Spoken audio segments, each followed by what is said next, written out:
be one of his co-team members in the same group, and I had wonderful collaborations with Dr. Walgama while I was a graduate student. So brings back a lot of wonderful memories as not only a graduate student but as a good friend. So Dr. Walgama's postdoctoral training was from University of Texas, Austin, and followed by that, he joined the University of Houston, Clear Lakes, as assistant professor. So his research mainly focuses on immobilizing biomolecules onto electrochemical platforms for biosensing, biocatalysis applications, and also another area of his research is developing low-cost analytical devices for diagnostic applications. And he also designs nanostructured electrode platforms for electrochemical green synthesis. For today's presentation, Dr. Walgama will be focusing about the topic of graduate studies abroad and beyond, and how to build a career or a successful career in science. So with that, I would like to warmly welcome Dr. Walgama to continue with the presentation. All right, thank you very much. So let me quickly share my screen.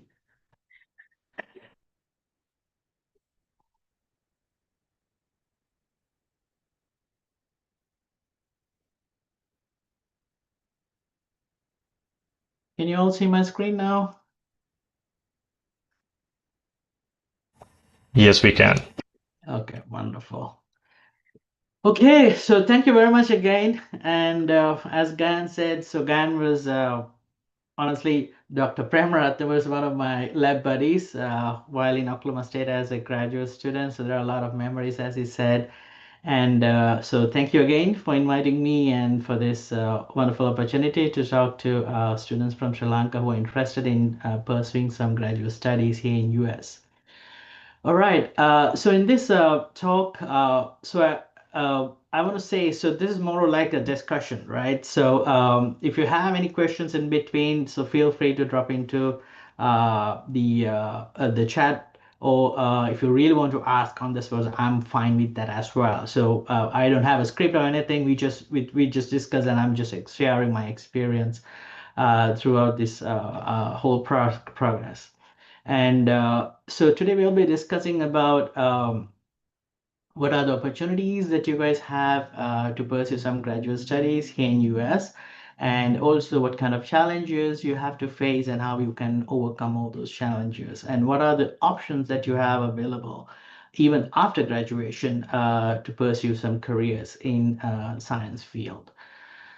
All right, so let's move forward.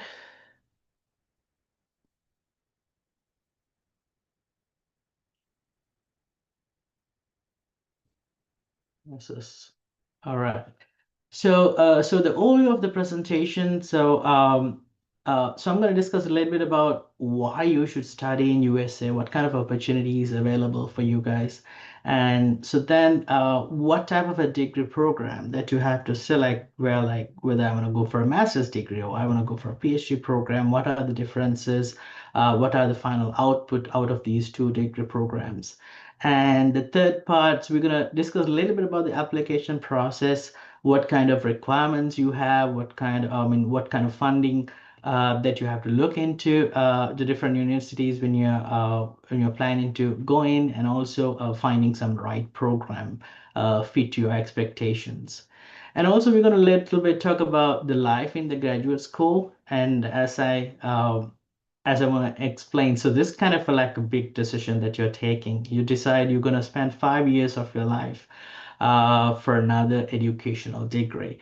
So how you still enjoy the life and do that together. So the life in the graduate school is a very important fact. And also what after that. So just say you got your terminal degree, and what kind of careers that you have here in US or any other place in the world. So what are the opportunities that you have for career progression? And finally, I will have a couple of slides about my research and what we do at University of Houston Clear Lake in my lab. All right. So the most important thing is you have to understand the scale of the opportunity, right? So there are about 1 million international students coming every year to USA to pursue their graduate degree. So it's a big, big opportunity. You just have to be one person out of that 1 million, right? So you have a very high probability to get into a graduate program because especially I mean our programs, our bachelor's program here in Sri Lanka, they're very competitive. You have very good professors. There's a very good rigor in your coursework. So you will be a wonderful candidate for any university here in US. And the second one is in all the doctoral degrees they offer in US, and 1 out of 3 is an international student. So you have a 30% chance to become one of those doctoral students. That's a big number. And also, so these international students, after getting their degrees, and they have a big impact to the US in terms of the economy and the research a diversity. So you guys are involved in the actual in the research field and the economical development here in the US for like, I mean, in terms of billions of dollars. So that's an advantage as well. And so you have thousands of universities here in US. So it's just a matter of, I mean, finding the best fit for you. And so you have state universities and some other universities all over the country in all the states of United States. And but so there are a few locations. There were very specific for like a very specific type of research. For example, in the Pacific region, you much AI, tech, engineering related. In the mountains, energy, agriculture, those kind of research. The southern area where I'm located in Houston, in Texas area. So we have the largest energy capital here in Houston and also the world largest medical center complex here in Houston. So there are a lot of medical related research and also energy related, petroleum related research going on here in Texas. And on the Great Lake areas, again, there's a lot of biotech companies, engineering material companies, and there are so many other companies as well, and a lot of research going on. And the Northeast Research Alliance is mainly life sciences, again, the biotech, AI, and all those stuff. So there are, I mean, there's a lot of research initiatives all around the country, and you have a lot of opportunities out of those research opportunities. Okay, so let's talk about why you should pursue a graduate study in the US, right? So there are a few advantages, as I mentioned to you earlier as well. So here you have some world-class research going on. So you have top-ranked universities and very good research groups and the faculty members, and on top of everything, the state-of-art research facilities, right? So you get more hands-on experience and with instrumentation, different techniques, different methods, different softwares, and on top of that, you get some ability to collaborate with different research groups, right? So, I mean, as a student from Sri Lanka, I know we have a very good knowledge. We do have a very good theoretical knowledge on what subjects that we are, studying in. But sometimes we are lacking resources to actually get the practical experience of a specific, since I'm from chemistry. I remember sometimes we have some requirements to get some hands-on experience with instrumentation, but we hardly find an opportunity to get that. But here you have a lot of research facilities and instrumentation resources that you can get that actual practical experience where you get the knowledge, very good knowledge from your bachelor's degree. And also the cross-culture, cross-disciplinary collaboration also very important. So But here, the research is not here, the whole world. The research is not just one specific area anymore, right? So you have to collaborate with all the other sources as well. For example, especially if you're doing some research in chemistry, so we have to work with folks from engineering. We have to work with folks from the biotech side or computer IT or AI. So there are a lot of, collaboration going on. So it's a very good opportunity for you. And also the financial support. So many of the PhD programs, you don't have to spend a penny for your tuition. Most of the time they're covered. You may have to pay a little bit of fees or your health insurance, something like that, but it's a big financial support. If you actually do a simple calculation for how much tuition for a PhD program, I'm pretty sure it's more than like 200 to like 500K dollars, right? So you are given a big opportunity to utilize to come and learn and get a PhD program here in US. And also on top of that, you get some monthly stipend and for doing some work for the particular university, you can work as a teaching assistant or you can work as a research assistant, and you get the full tuition waiver plus a monthly stipend. So you can manage your financials based on that from assistantships. And of course, after your graduation, there are options of career opportunities, not only in US, all around the world, including everywhere you can go. So you have a global degree after the graduation. So you have some endless opportunities. It depends on what exactly you want to do. So this opportunity is also valuable in terms of why you should pursue a graduate degree here in US. And also your academic environment has a lot of freedom to do some independent research, and also you have some lot of resources to you can, of course you have to work with your mentor, but you have some freedom of research of using any resource and come up with to implement whatever the ideas comes to your mind and the things that you're gonna come up with as some research ideas. So all these factors help you, and all these factors bring some opportunities to pursue some graduate studies here in US. Okay, so the next question you might have is like, okay, what type of a degree program I have to pursue, whether I want to go through a master's degree or I want to do like a PhD degree. So there are differences between master's and PhD. I guess you guys already know. So the master's is a short-term kind of a graduate program. It's 1.5 to 2 years, where the PhD you have to spend like 4 to 6 years. And the funding situation, most of the master's programs, they're self-funded. That means you have to pay your tuition. And there's a possibility of getting some sort of a support as a assistantship. You can be a teaching assistant or a research assistant, but most of the time, the tuition you have to pay by yourself, most of the places. But for the PhD program, it's fully funded. You don't have to pay the tuition, and you get a stipend for doing some TA or RA work. And the focus for the master's program is mainly the focus is coursework. The people do masters, for example, they have some kind of a bachelor's degree, but they want to go to a job where they need some specific skill set or specific knowledge. So they choose a master's program based on that field of science that they want to explore. So that's why it's going to be mainly coursework, but there are some options for thesis and research work as well. For the PhD program, it's mainly you focus on research and some dissertation. So you do some original research and you try to find something valuable. It can be applicable or it can be totally theoretical. So your main objective is like doing some research. Of course, you have some coursework as well, most probably first few years of your PhD, but your main focus is doing some research.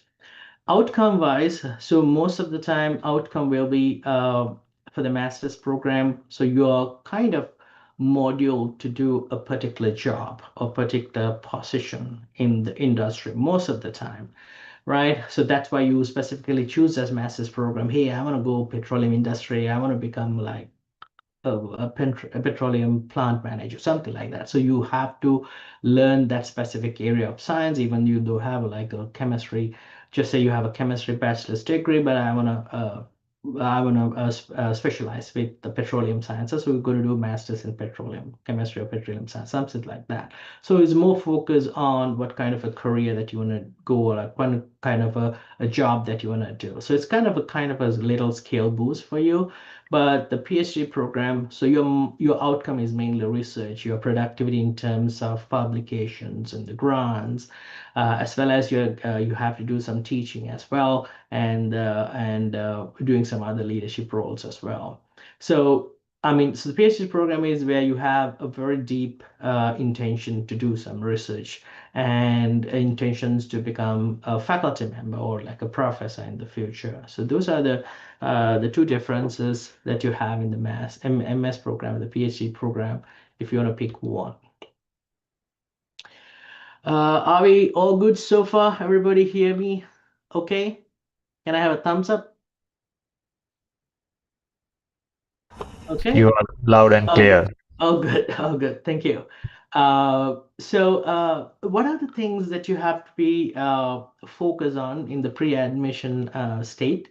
So there are a few things to prepare by yourself before you putting an application for graduate studies.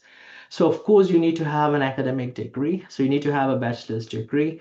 So the bachelor's degree also there's some, I mean, especially the Sri Lankan degrees. So some are 3-year degrees and some are 4-year special degrees, right? So there is a myth that you need to have a 4-year special degree to go to graduate studies, but technically it's not, right? It depends on the university. Even with a regular bachelor's degree, you want to go and pursue a master's or a PhD program, that is a possibility. You can do that. It depends on the actual requirements of the university. Right, and also you have to make sure when you are doing pursuing your undergraduate degree here in Sri Lanka, make sure you have a good GPA. That's no matter what, it's always looks nice in your transcript to have a good GPA.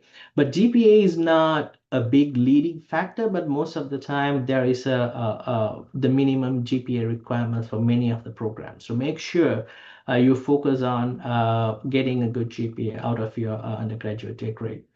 And you have to do some standardized tests as well. So you have to show the graduate committee that you are capable of communicating English and writing English. So you have to do some TOEFL or IELTS for that. And the GRE, the graduate record examination, many of the schools, it's optional these days, right? So especially UHCL, especially the chemistry program, master's chemistry program. I mean, if we see they have like a good transcript and a good TOEFL, we are not worrying about the GRE. So some schools waive that and some schools don't.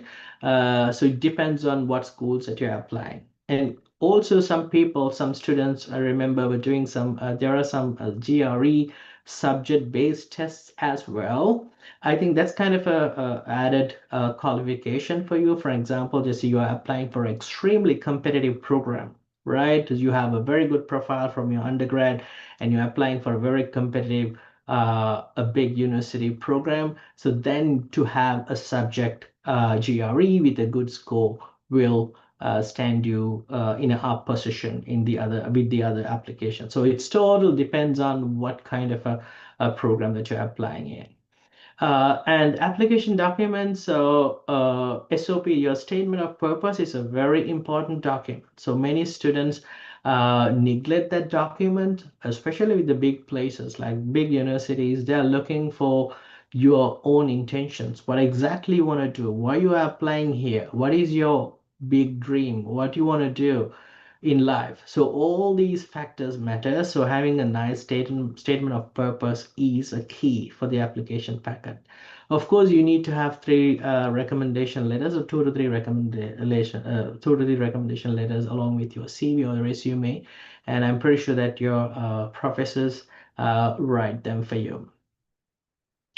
And so the last fact I want to mention is the research preparation. So you have to make sure that you have done a good research on the professors and the research fields in that particular university that you want to apply, right? For example, if you're interested in organic synthesis work, you want to go to the pharmaceutical industry. I like to learn how to make some, pharmaceuticals. So you have to go for see some organic chemist in that department and see their research, what kind of funding situations, how many students they have, right? And even you can email them, right? Even before your application, you can email them, hey professor, so I'm interested in your research and I'm planning to apply for the graduate program, and this is my background. I have done this training in my undergrad. I did a little bit of research in this industrial training program, so I really want to join your group, something like any opportunity, something like that. So you can write and you have to do your research. That is true. Like,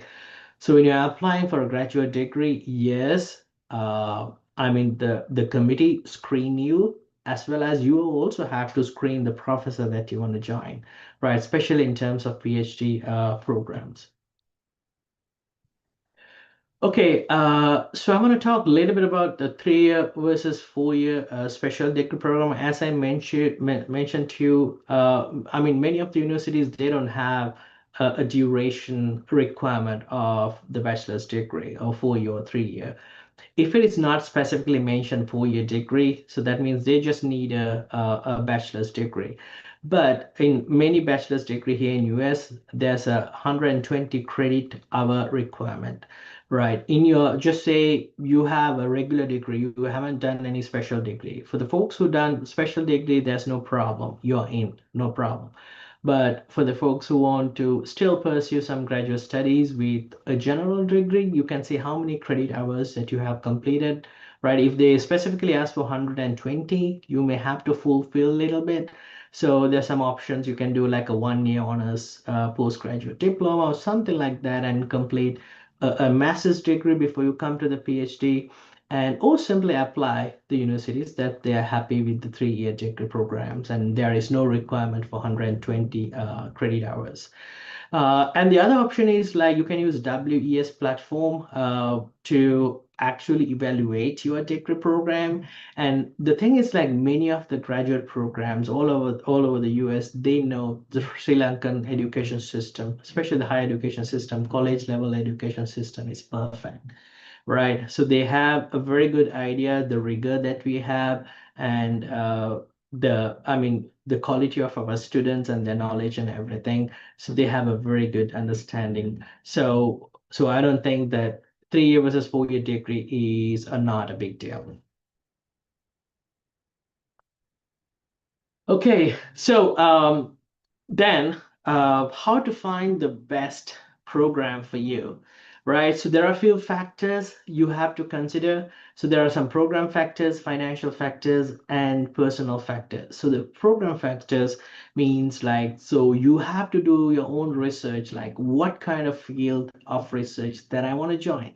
What are the research groups available? Who are the professors? What kind of a reputation that the university have? And what is the size of the department? Are there any waiver fees, right, for the application waivers, right? And what is the rate of international student acceptance? For example, if you are applying for multiple universities, you can actually ask the graduate committee or the respective, the office to waive your application fee, right? So that is a possibility. So many of the places waive, but some places they don't waive because they think, okay, the student apply for all like 10, 15 places and they only go for one place, right? So some places do that, some places don't do that. So, but anyway, it's always better to check and ask them, is there a possibility to waive the application fee? So you have to do some ground up research on, just say you have to, and you have to remember, right, you should not underestimate yourself, right? So you, especially, we know that when you're coming from, it doesn't matter where you come from, Columbia University, Colonia, or Pera, or whatever. So you have a good background. You have good professors. You have a very rigorous program, right? You have gone through some industrial experience and whatever. So our bachelor's programs are extremely good. So you have to market yourself as well for the application, for the graduate application committee. So this is what I'm bringing to the table. This is my background. All right, so you have to check them as well, right? You have to see the professors, what is the grant situation, whether they have some national grants, whether they have good enough students, what kind of the best option is like if you find someone from that university and contact like a Sri Lankan student or a senior student, so get some intel from that. So that way you can have an idea what kind of a culture, what kind of a group, what kind of a management style of the professor. That's all matters. And the financial factors, right? And for the PhD programs, you have full tuition waiver, but there's a possibility of a little bit of fee for each credit, or sometimes some universities ask you to pay the health insurance, right? Health insurance is an important factor here in US because medical expenses are extremely high. You need to have a health insurance if possible. So some programs, they ask you to pay the health insurance because it's an additional cost for them, but it's still manageable with the stipend you are getting. Most of the time these days, you are getting 18K to 35K per year as a stipend for a graduate or a graduate teaching assistantship or research assistantship. So you should be able to manage the things. And you have to see the living cost as well. So it depend on the city, right? So these days you have your information on top of your palm top, right? So you have AI, you have ChatGPT, whatever, and you search them and see, depending on the city or the university you want to go. So see what kind of a living cost that you have to bear. What is the cost for an apartment? What is the regular cost for two people or one person for monthly cost for grocery, like that. And the personal factors also playing a role.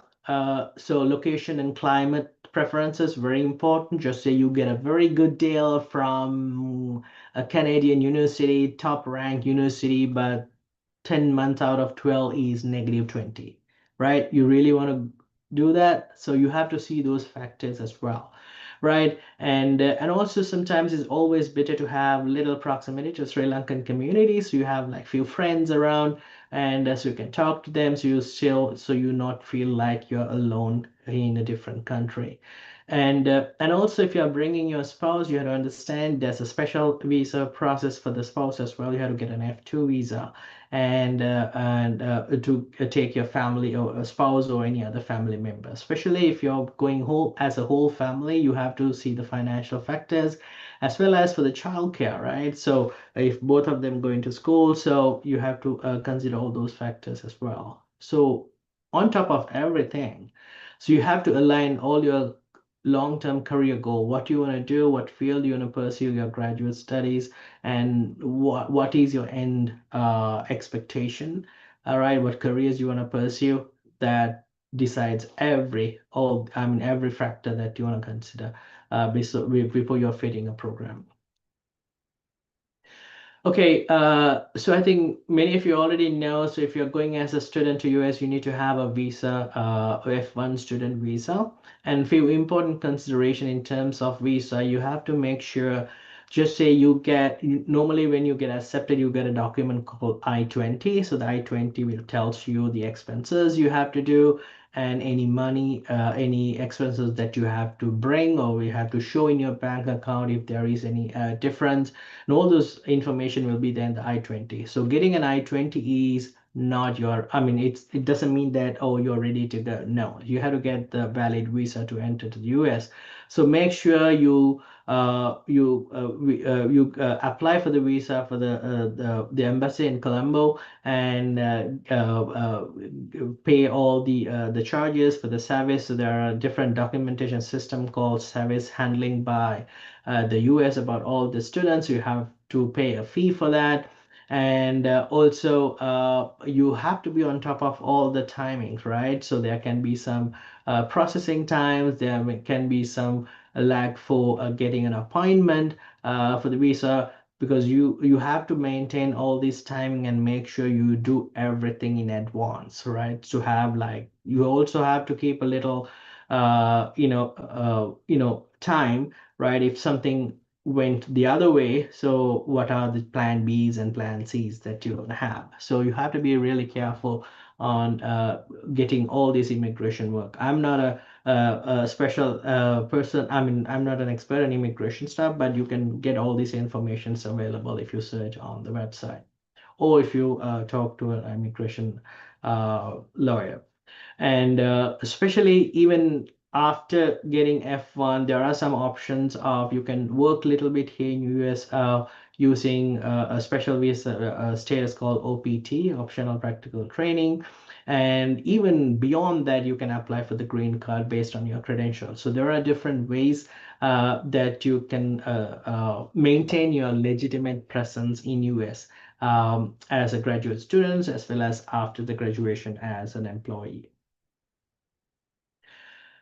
Okay, so Dr. Walgama, sorry to interrupt. Yeah, yes, I just want to go back to the previous slide and yeah, just a couple of comments. I think it would be appropriate to add those sure, comments here. yeah, So for student visa processes, I think Sri Lanka now has many established private organizations that help with the processes. I think once you produce all the documentation and admission, details that you get from the universities, they help you to process the entire visa application. The organizations are not in top of my head, but I think there are a couple of them probably popular in Sri Lanka right now.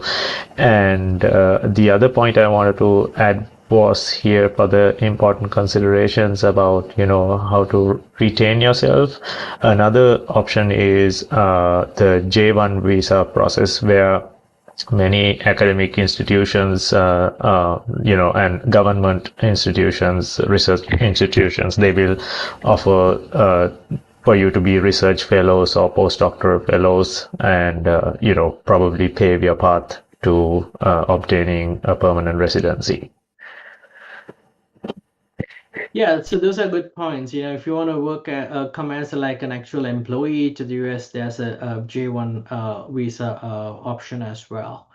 Yeah. So thanks for that input, Gayan. Uh, so, and especially you have to focus on if you come as an F1 visa student and you have to maintain your status as well, right? So your F1 status is maintained when you are a full-time enrolled student. So especially for a graduate students, you must take 9 credits per semester. So normally we have 2 semesters, fall and spring, and undergraduate students 12 credits. But if you have some sort of an assistantship, like a teaching assistant or research assistant, with a 20-hour week, 20-hour work schedule for a week, you only have to take 6 credit hours per semester. So 6 in the fall, 6 in the spring, with a TA or RA assistantship. And also you have to be really careful when you're taking online classes. Normally the limit for online classes is 3 credits per semester. So you cannot take more than 3 credits, otherwise it's going to be a problem for your visa status. So make sure you take in person, like face-to-face classes, but you can take up to like 3 credits, maybe a one course fully online. And most of the time, the rule of thumb is maintain your GPA in the 3 range. So that is a B, right? So, and 2.0 for the undergraduate. So since we are mainly talking about graduate studies, so make sure that your overall grade is in a B. For example, one semester you get a C for one subject, to make sure the next semester you get an A, so you can balance it out. So you get the average B. Right, so not maintaining the expected GPA levels can affect you for academic probation, or it can even actually affect your later extensions of your F1 status to CPT or PTO, or any even the I-20 extensions. But I think for Sri Lankan students like you, there is no, we never had to experience those kind of things. So you should be all good.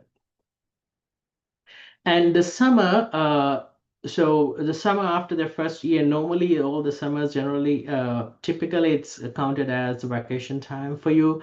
But you can still work, do some research in your degree programs. In that sense, with the assistantship, you have to take at least 3 credits over the summer. So you have to take a research course or something like that. And so any information related to your F1 visa or your service related matters, uh, or any like number of credits you have to take, there is a special person in the International Student Office called DSO, I think designated student officer. right? So you deal with all those things. You deal with that person allocated for this particular job in the International Student Services Office in your particular university. So remember that. So I mean, most of the time, your graduate advisors or your graduate committee may not have that information because DSO are the people who are maintaining your service, which is a student and exchange visitor information system, which connected to the government in your F1 status. So you have to talk with them for any issues you might arise in the future.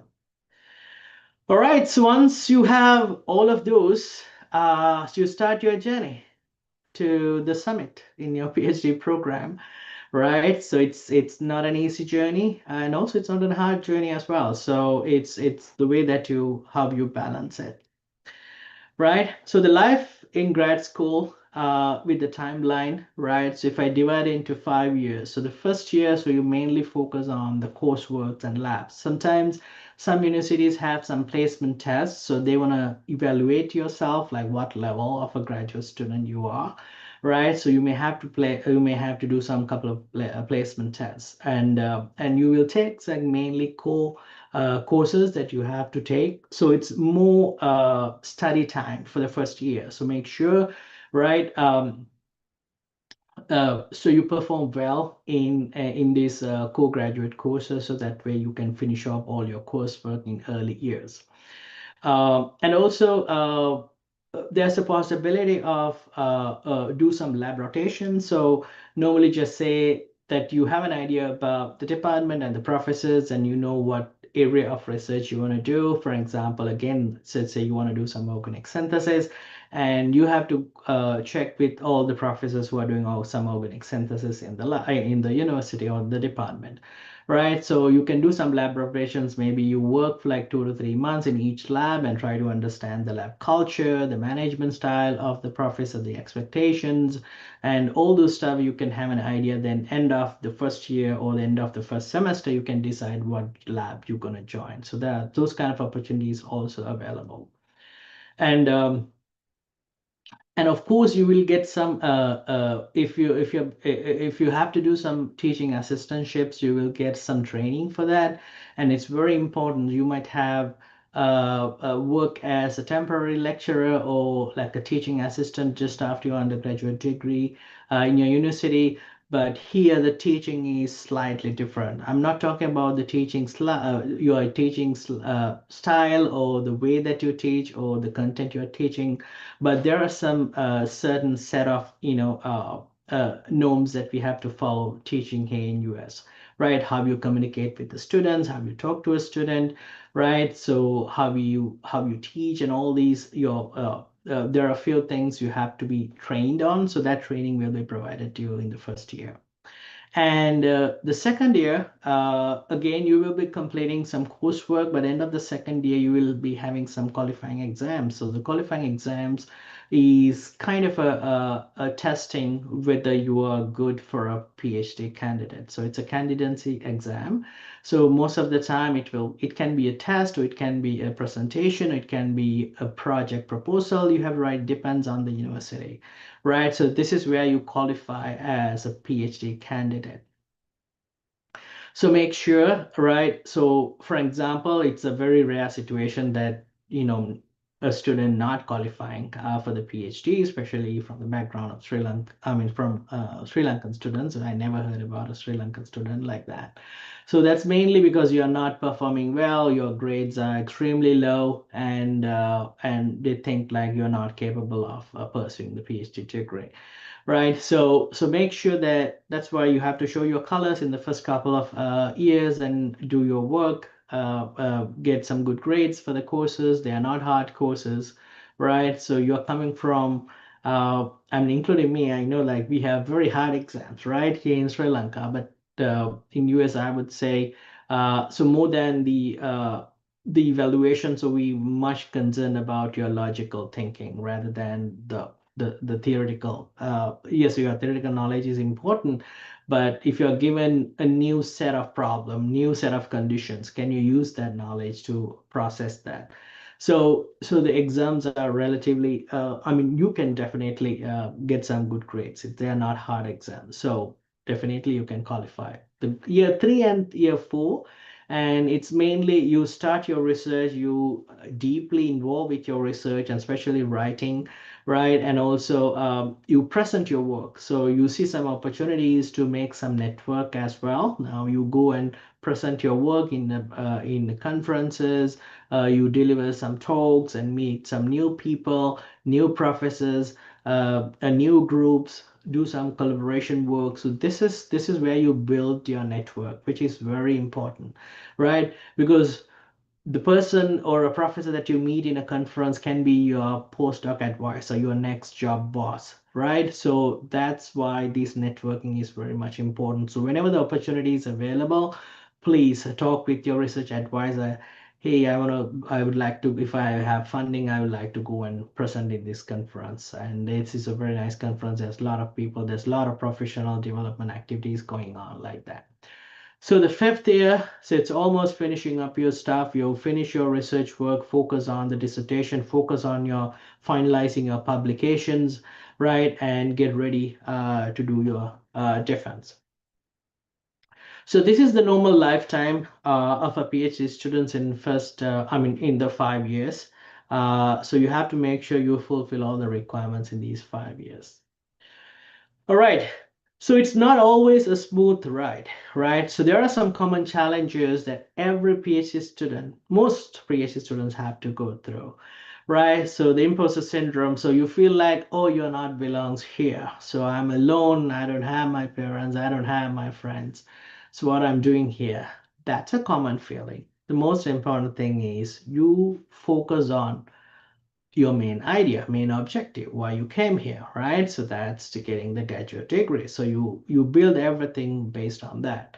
And also there are some situations where the advisor relationships can be going downwards, right? For example, if you join a big group with a lot of expectations and the advisor had a lot of expectations and you cannot cater that expectation, so there can be some mismatch, right? So there's a possibility that the advisor say, hey, I gave you like 2 years. I think it's the time you have to think about some other option. So you may have to go to another job and sorry, another a group and start another 5 years. Do you want to do that? Right? But things can happen. So that's why from the beginning, you need to have a very clear expectation setting with your research advisor and communicate with him and do your part, right? Because you come for a job and you do your job, right? So the communication is a very important thing. But things can happen, but it's always there are some resolutions.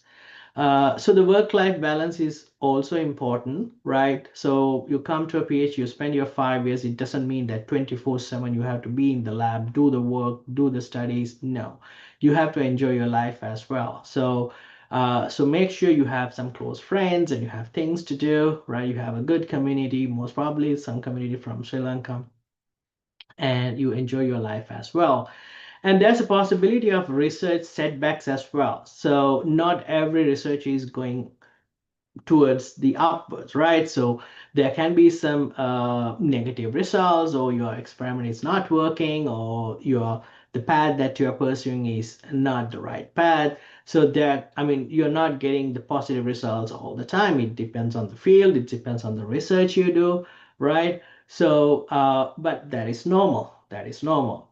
But if you feel like, oh, even you're in the 4th year, you don't have any reasonable results and you don't have a publication under your name, that is critical. So you have to communicate with your research advisor all the time and see some options and change your directions. You can come with your idea, come with your own ideas and things to do. So make sure that you're not stuck with some setback research.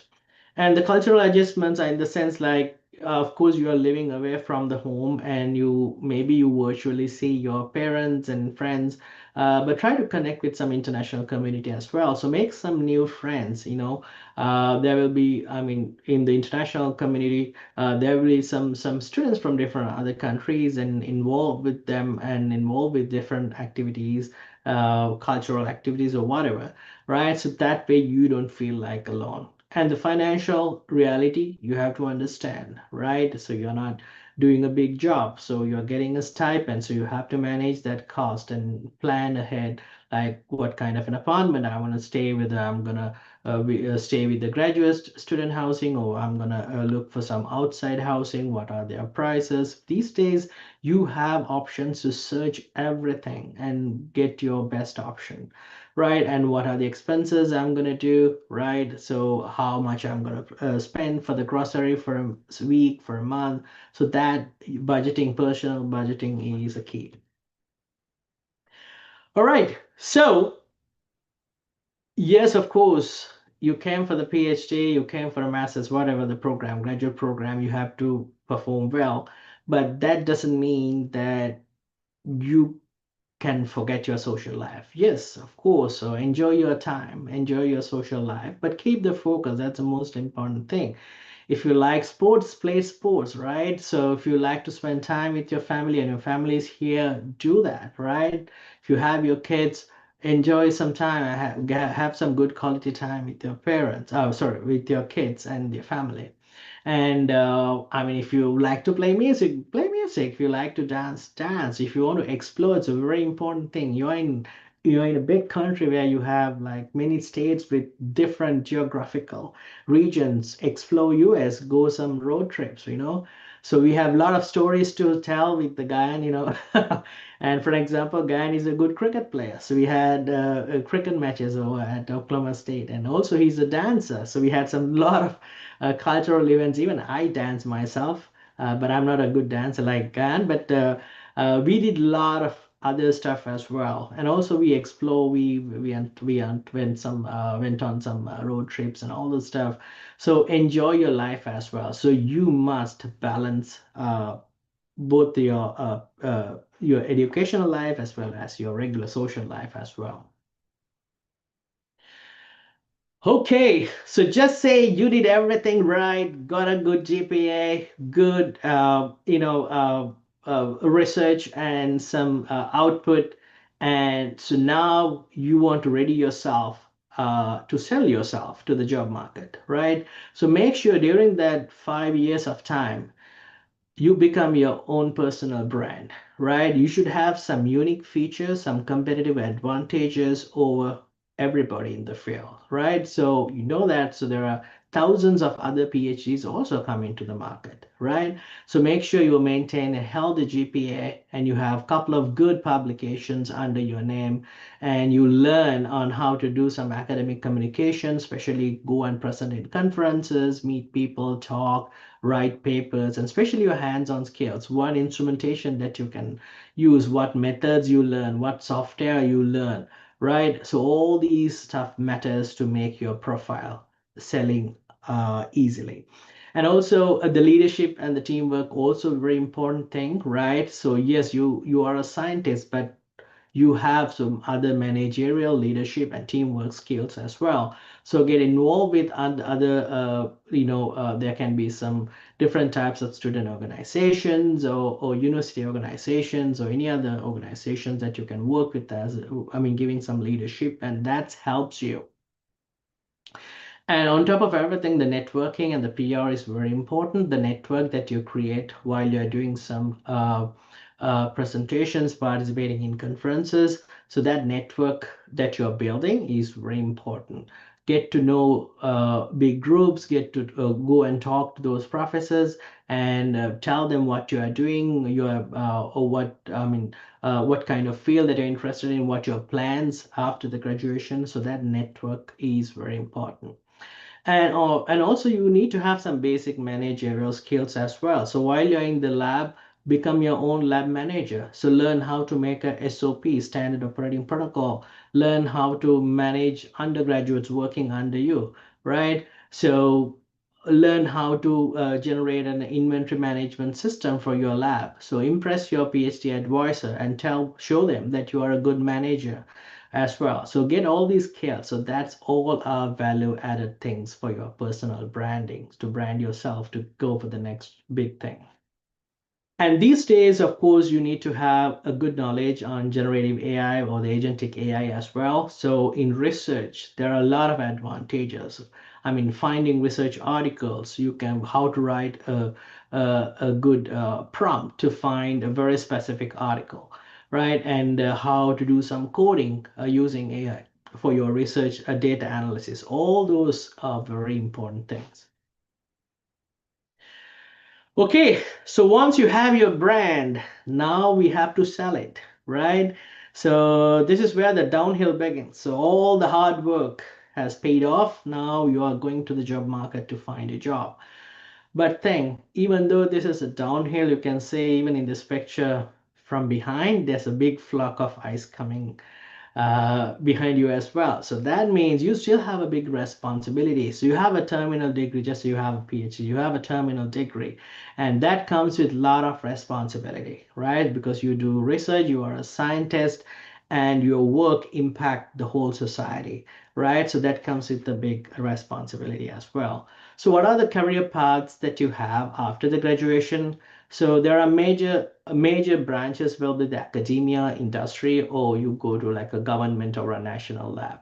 So when I talk about the career paths, I'm not only talking about US, it can be global. You can go anywhere and work with your credentials because you have a US degree, right? If you want to go to the academia, so there is an expectation, many places doing some postdoctoral fellowship. That means after the PhD, you go to another university and work with another PI for a couple of years, right? So mainly you're trained to become a faculty member, right? You write research grants, you do some research, work with graduate students like that. And in academia, there are different steps, right? You can go as a tenure track assistant professor position like myself. Then you have some promotional criteria to become an associate professor, then a full professor. And there are some expectations. You have to teach, do some research.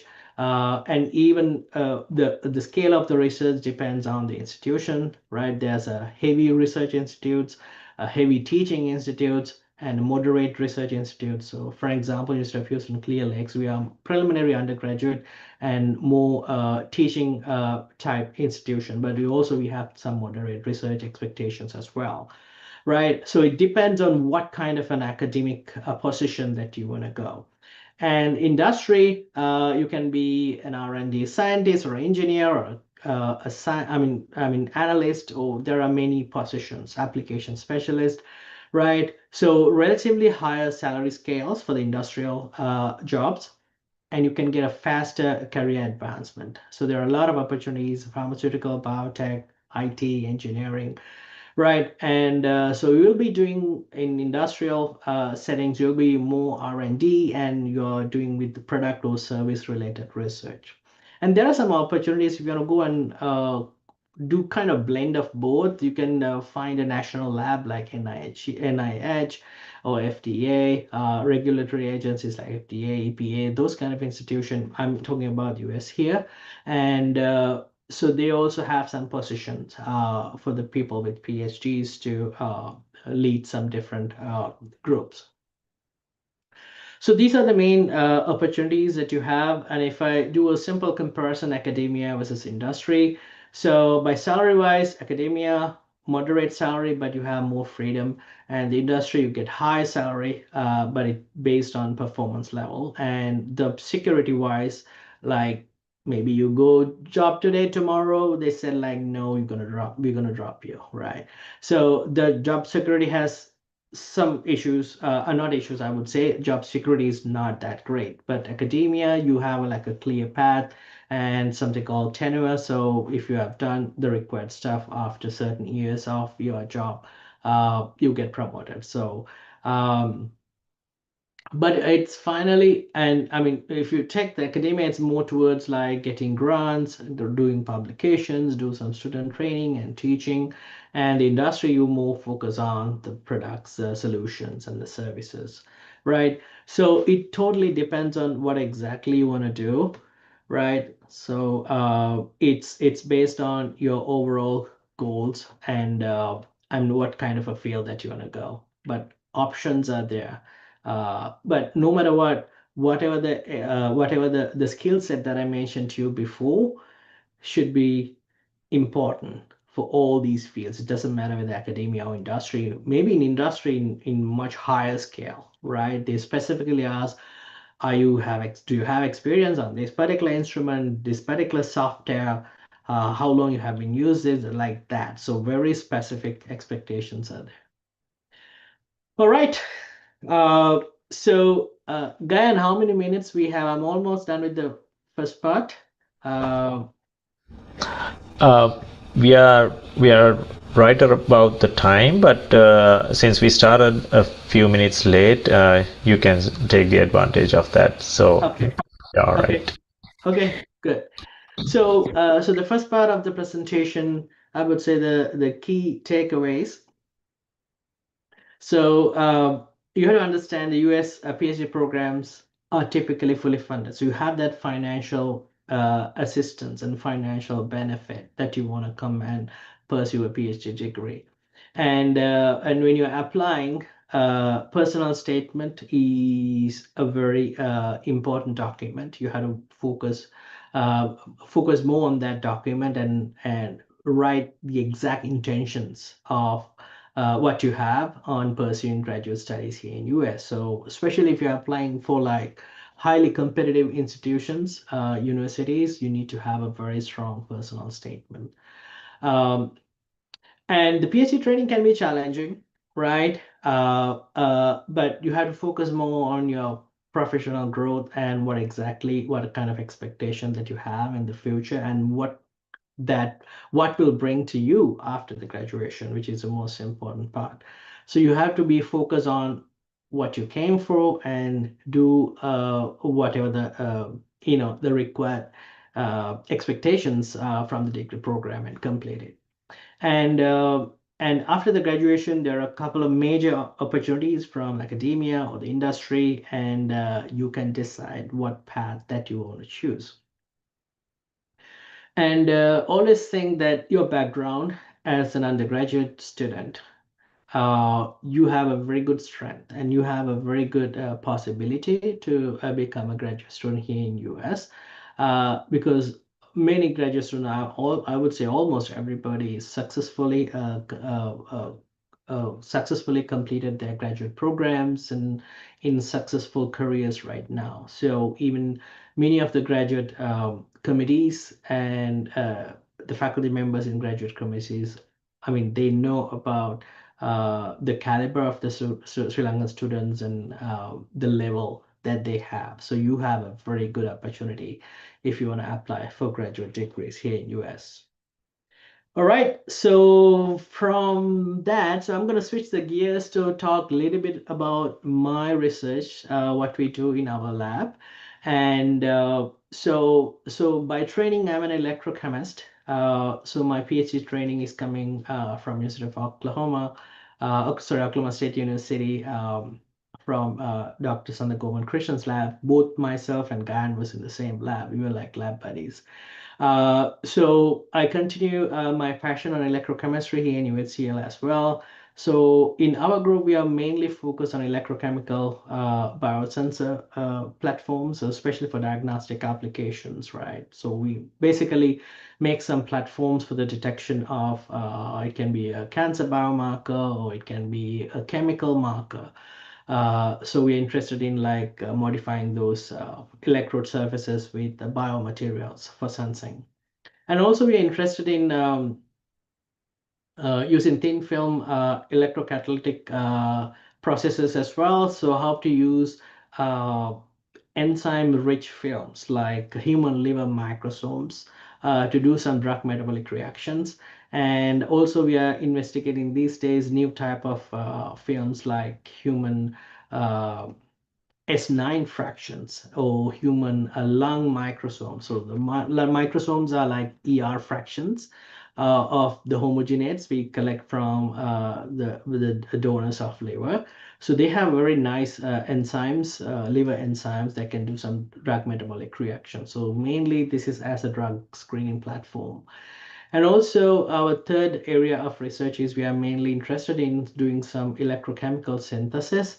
So use electrochemistry for synthetic reactions because especially in terms of redox reactions, we can use some redox mediators and catalysts. We can immobilize them onto the electrode and do some faster conversion of substrate to the product. I will briefly talk a little bit about one of our studies, specifically in electrochemical uh, immunosensor arena. So we are interested in using silver as a detection labels to detect various types of biomarkers. If you can see our recent publication in ChemCom, uh, here we have a magnetic bead, which is in brown color, and the silver nanoparticle in the silver color. So you can make a conjugate with the two particles and make a sandwich assay with the biomarker of interest.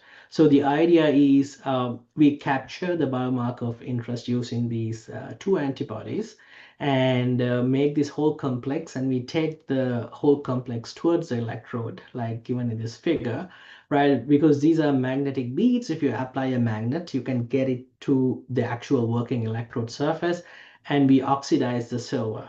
And when you oxidize the silver using the galvanic exchange procedure, so so this oxidation signal, it's actually proportional to the amount of biomarker that is in the conjugate system. So this is a proportional system. And these days, we are specifically working with DNA aptamers. So we are interested in developing aptamer-based sensors as well. So rather than using antibodies, which are sometimes hard to manage because they're very susceptible for the conditions in vitro. But DNA aptamers, they are very stable and they have good affinities to biomarkers as well. So we are interested in how to use DNA aptamers in these kind of assays. So we recently published an article on how to check the actual size dependency, what size of beads or what size of silver nanoparticles we have to use to get the maximum efficiency of our galvanic exchange signal to get a good signal to detect the biomarkers in very low concentrations, closer to the picomolar concentration. So we use a couple of model assays. We don't want to have the complete assay because this is like an optimization study. So we use a silver nanoparticle with a little DNA and the biotin at the end on the DNA. You can see here, and it has a biotin, and the a bead is having some streptavidin on it, right? So we know the biotin streptavidin has very good affinity. So the idea is to connect the silver nanoparticle onto the magnetic bead. Here we use a biotin interaction. Here we're using the actual aptamer. The right side, we are using the actual aptamer immobilized onto the silver nanoparticle, which can bind with the streptavidin. So this is streptavidin aptamer. So you want to see how these type of modifications are going to provide some signals for us. And since we are much concerned about point of care type devices, so we want to do everything in a very simple way. And so we make we make our electrodes in the lab. So these are known as screen printed electrodes. We carbon screen print them, and we modify a little bit with gold deposition on the working electrode. And you can see in the right side, you see the brown spot. They're actually the brown color beads who are deposited under the working electrode. Then we detect it. So since we're interested in have a very simplistic design for the detection, so we are using screen printed electrodes. And some results from our recent study, and we want to test like which size of the beads and which size of the silver nanoparticles give the best signal and the best collection efficiency of the silver in the assay. And we found that the 50 nanometer silver nanoparticle bead and the 1000 nanometer or 1 micron magnetic bead is the best for these kind of conjugation systems. Okay, so then I'm going to move into another part of research doing in my lab. So we are interested in immobilizing different types of human liver fractions onto the electrode. So my graduate studies, we mainly focus on human liver microsomes, but here we are focusing on a special fraction called S9 that is collected from homogenates of liver.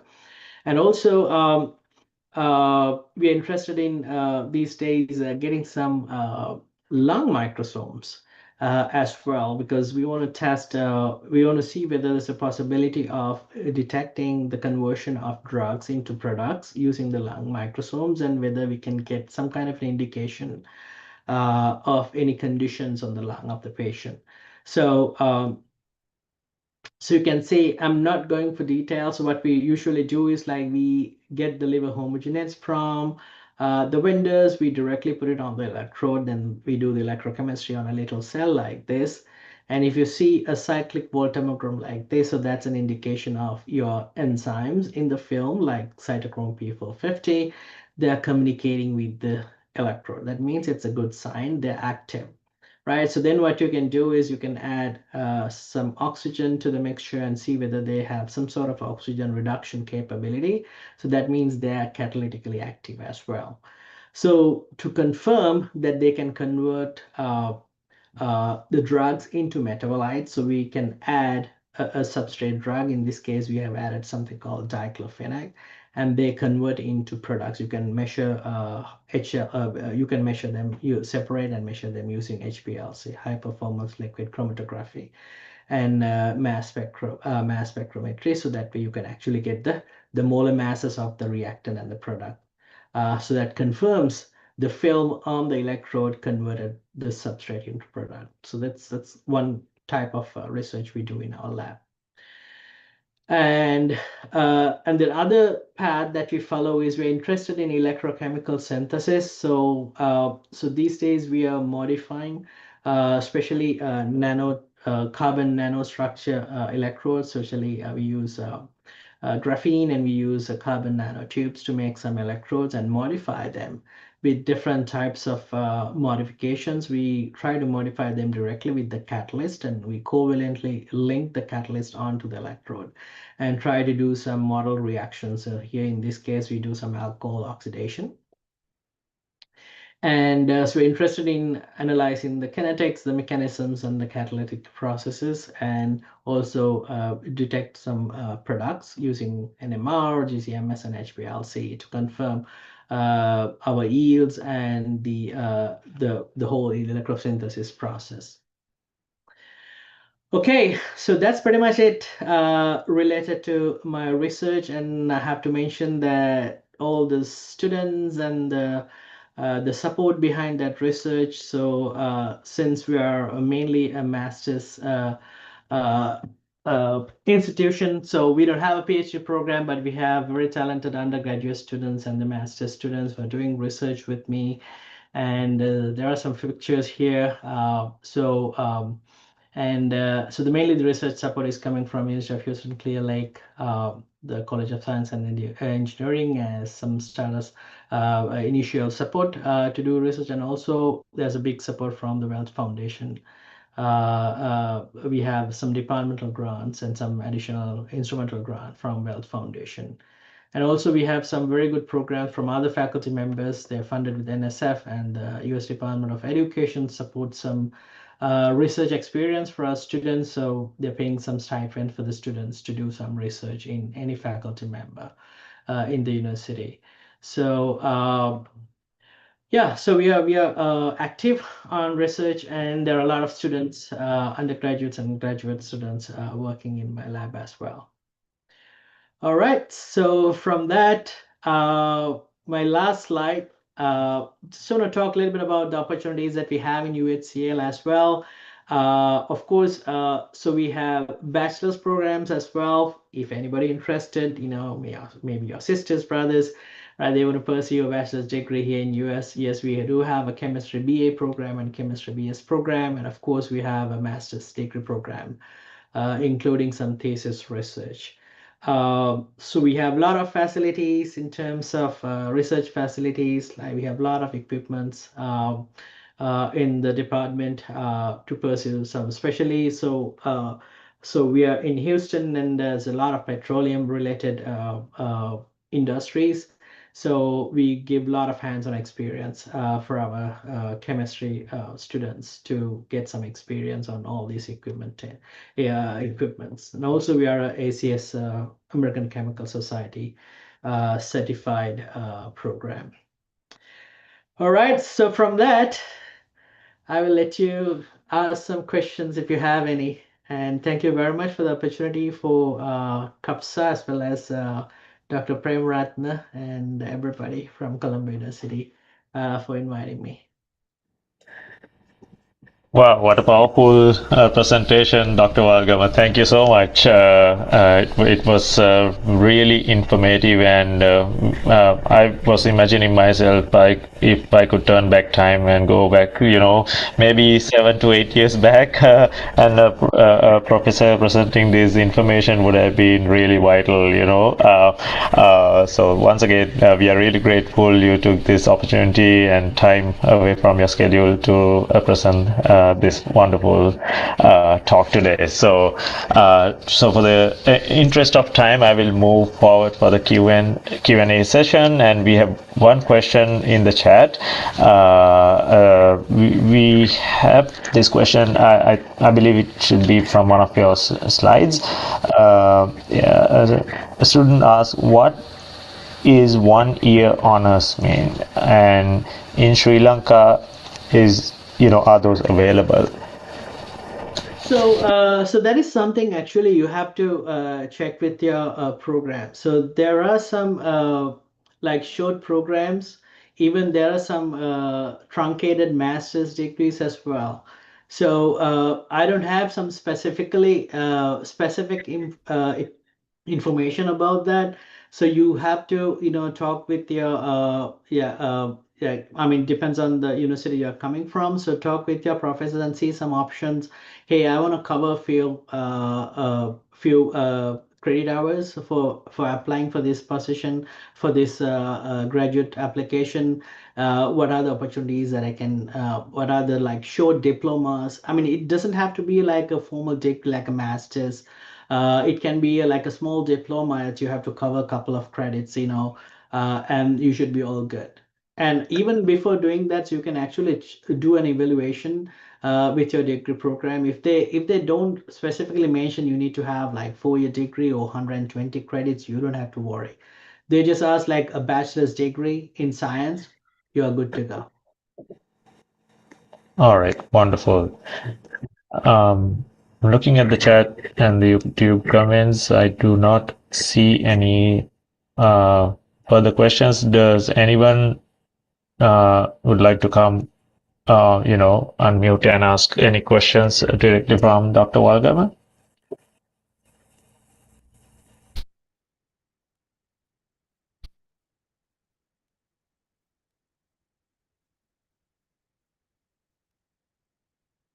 In the meantime, I will ask one question from you. I mean, students, if you are recommending students to, prepare for graduate studies in their undergraduate career, when should they start that process? That's a very good question.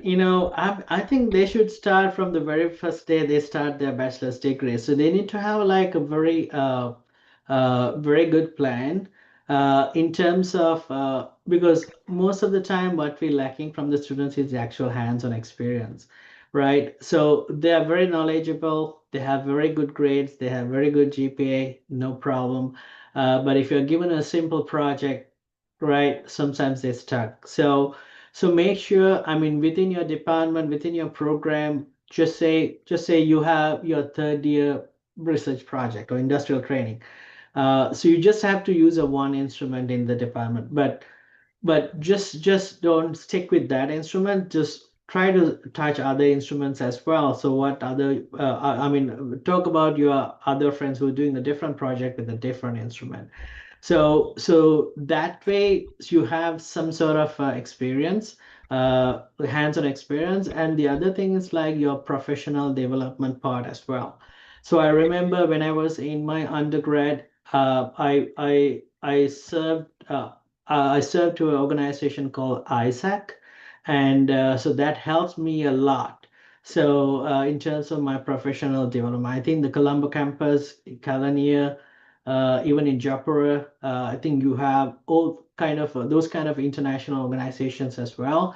So that's really help you to carve yourself as a professionally ready person for this one. So it's not only your GPA or anything, it's a multifactorial thing. So you Right. plan yourself, so you enjoy yourself as well, but plan yourself what kind of colors that you can add to your CV. Right. Right, absolutely. And I have one last question. I think we'll limit because we are, over time. So a student asks, I have an industry-oriented degree from University of Colombo, so my research experience is limited. To get a chance in applying for a PhD program, what's more valuable, doing an MPhil or a MSc?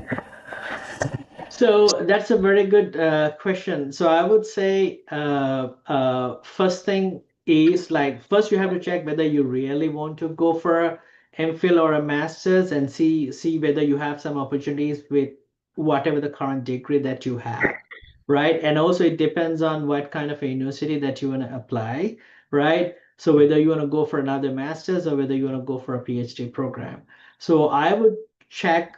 I mean, I can do you can do a research and check like the levels of universities that you want to apply and their requirements. If there is no requirement, you can go with your bachelor's degree and see some options. If not, if you're planning for like I would say for a PhD and they need some additional like a year or some additional credits, I would say it's better to do a master's degree. Do a quick master's degree, like 1.5 years if possible, and just apply directly for the PhD. All right. Thank you so much. And if there are more questions that come along, I think we'll gather them and we'll try to address them in other communication sources possible. So with that, I would also like to invite Dr. Gayatri Silva, who's a senior lecturer from the Department of Chemistry of University of Colombo, who has been here, and she is here to offer a vote of thanks. Dr. Gayatri, over to you. Thank you, Gayan. So hello, everyone. So we are at the end of today's session. On behalf of the Faculty of Science, University of Colombo, I would like to extend our sincere thanks to Dr. Charuksha Walgama for delivering such an insightful and inspiring talk today. And I'm sure everyone will agree that this session has been extremely valuable, especially for our undergraduates and postgraduate students who are looking for opportunities to pursue graduate studies and build their careers in science abroad. So, and Dr. Walgama, your practical advice and your insights into academic and social life in the US and guidance on career pathways, as well as your outstanding scientific journey, have been truly motivating.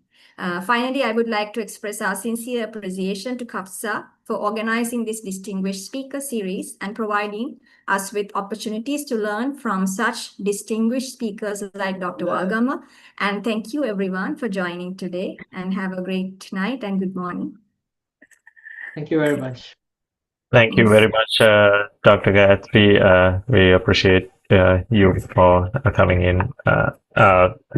And finally, for suggestions and comments, we always solicit this from CUFSAA's end, and the CUFSAA's Distinguished Speaker Series is organized specially by a subcommittee of the CUFSAA North America, and we collaborate with the Faculty of Science in the University of Colombo.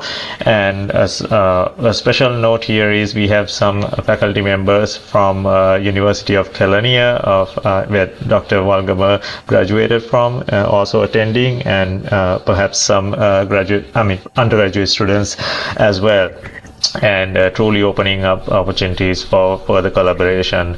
And if you have any suggestions and anything related topics that you are interested in, any speakers that you'd like to recommend, please email us at speaker-series@cufsaa.org, or it's speaker-series@cufsaa.org.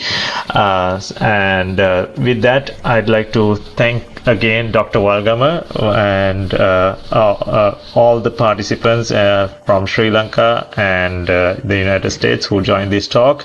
And we will meet you once again with our next Speaker Series seminar. Have a great day and have a great evening. Thank you. All the very best for the students. Thank you.